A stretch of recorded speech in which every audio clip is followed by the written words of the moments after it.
नाज़रीन, अवामी न्यूज़ में ख़बरनि जो सिलसिलो जारी है। इन वक़्त असीं तव्हांखे खिपरो खां ख़बर ॾींदा हलूं त GDA जे MP काज़ी शमसदीन राजड़ सां शहर जे मसइलनि ते अवामी न्यूज़ सां ख़सूसी ॻाल्हि ॿोल। अॼु असां सां मौजूदु आहे GDA जे MP काज़ी शमसदीन राजड़ ऐं अचो त हिन सां ॻाल्हि ॿोल था करियूं शहर जे मुख़्तलिफ़ मसइलनि ते। साईं अव्हांखे भली कार था चऊं, अवामी न्यूज़ सां ॻाल्हि ॿोल तव्हां करियो पिया। त खिपरो शहर जा अवां MP रहिया आहियो, हिन वक़्तु खिपरो शहर जा बुनियादी जेके मसइला अव्हांजी नज़र में कहिड़ा आहिनि? साईं, सभ खां पहिरीं त हिते पंहिंजो जेको ड्रिंकिंग वाटर जो जेको मसइलो आहे, जेको पीअण जो पाणी आहे, उहो साफ़ु न आहे। बुनियादी तौर ते इहो मसइलो आहे।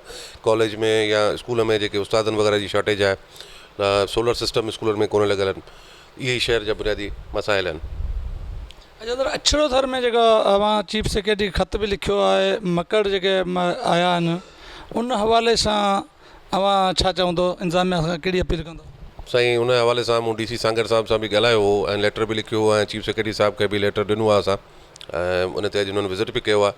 त इंशाल्लाह असां वरी कोशिशि कंदासीं त इहो मसइलो हल थिए ऐं नुक़सानु घटि थिए। हिन लाइ वधीक उपाय वठणु खपनि ऐं तमामु ज़रूरी आहे। जो अछड़े थर में अॻे बि ॾुकार जी वारी सूरत हाल रही आहे, हीअं कुझु बरसाति जे करे कुझु बहितरी जी सूरत हाल आई आहे।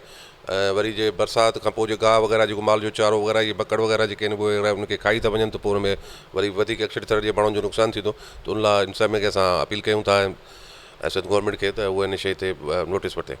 ऑयल एंड गैस कंपनी जो जेका तरक़ियाती कमनि जे हवाले सां मीटिंगूं थियूं आहिनि, अवां MP तौरु शिरकत कंदा रहिया आहियो, उन में कमीशन जा मामला इहे हुकूमती दौर जी तरफ़ां उथारिया विया, उहे मामला छा हुआ? जेके टेंडर थिया उन मां मुतमिन आहियो? न साईं, असां जेके टेंडर थिया उन मां मुतमिन न आहियूं ऐं उनमें वन साइडेड ई उन्हनि टेंडर कया आहिनि। उनमें असांजे तालुके खे ऐं सांगड़ तालुके खे उन्हनि नज़रअंदाज़ कयो आहे। उहो सिर्फ़ु चेयरमैन साहिबु जेको टंडवा आदम ॾे जेके फंड्स वग़ैरह उहो खणी वियो आहे, उनमें असां मुतमिन न आहियूं। जेके टेंडर थिया आहिनि उनमें मुतमिन कोन आहियूं। असां बिल्कुलु उन ते एहतिजाज बि कयो आहे ऐं मीटिंग्स वग़ैरह में असां वञूं बि कोन था। अच्छा, जेके पीपल्स पार्टी जा जेके उते जा आहिनि MNA पियो, उहे बि एतिराज़ कनि पिया, मुख़ालिफ़ धुर वारो एतिराज़ करियो पिया, पोइ इन सॼे मसइले खे कींदा ॾिसो? साईं, सिर्फ़ु जेको चेयरमैन साहिबु आहे शौक़ीन साहिबु, उहो पंहिंजी मर्ज़ी सां ई जेको सिर्फ़ु सभई स्कीमूं टंडवादम खणी वियो आहे। हालांकि सांगड़ जो बि हिन में राइट आहे, ॿियनि संजोरे जो बि राइट आहे, खिपरे तालुके जो बि राइट आहे, त उन्हनि खे उहो शेयर न मिलियो आहे। हीअं तव्हां ॾिसो टेंडर वग़ैरह में खिपरे वग़ैरह जूं स्कीमूं न हुजण बराबरि आहिनि। असां जेके बि रिकमेंडेशन ॾिनियूं उन्हनि खे बिल्कुलु उन्हनि नज़रअंदाज़ कयो आहे। अच्छा, खिपरो तालुके में अवां जा UC नाज़िम बि इहे कमु कनि पिया, अवां जा ज़ुले काउंसिल बि कनि पिया, उन्हनि जे कमनि में जेके फंड हींअर मिलिया आहिनि उन मां मुतमिन आहियो? उन्हनि खे हिकिड़ो फिक्स अमाउंट जेको मिलंदो आहे, जेको पघारूं वग़ैरह कटे 2-3 लख रुपया को UC जो हूंदो आहे, त उहो वग़ैरह पंहिंजो जेको उन में जेका उन्हनि जी बजट आहे उन मुताबिक़ उहो पंहिंजो कमु कनि पिया।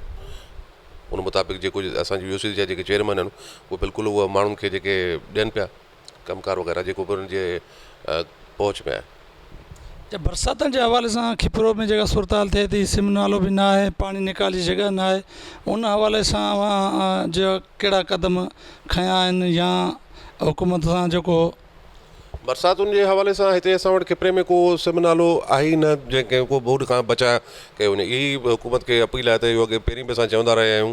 असेंबली में बि काफ़ी टाइम पहिरीं मूं इहा तक़रीर बि कई त असांजे हिन तालुके में को बि सिम नालो वग़ैरह न आहे, उन लाइ उहो ठाहियो वञे। महिरबानी काज़ी साहिबु। नाज़रीन, अवां ॻाल्हियूं ॿुधियूं GDA जे MP काज़ी शमसदीन राजड़ जूं। वधीक ख़बरनि ऐं तफ़सील लाइ विज़िट कयो अवामी news Facebook page, YouTube page ऐं अवामी न्यूज़ वेबसाइट।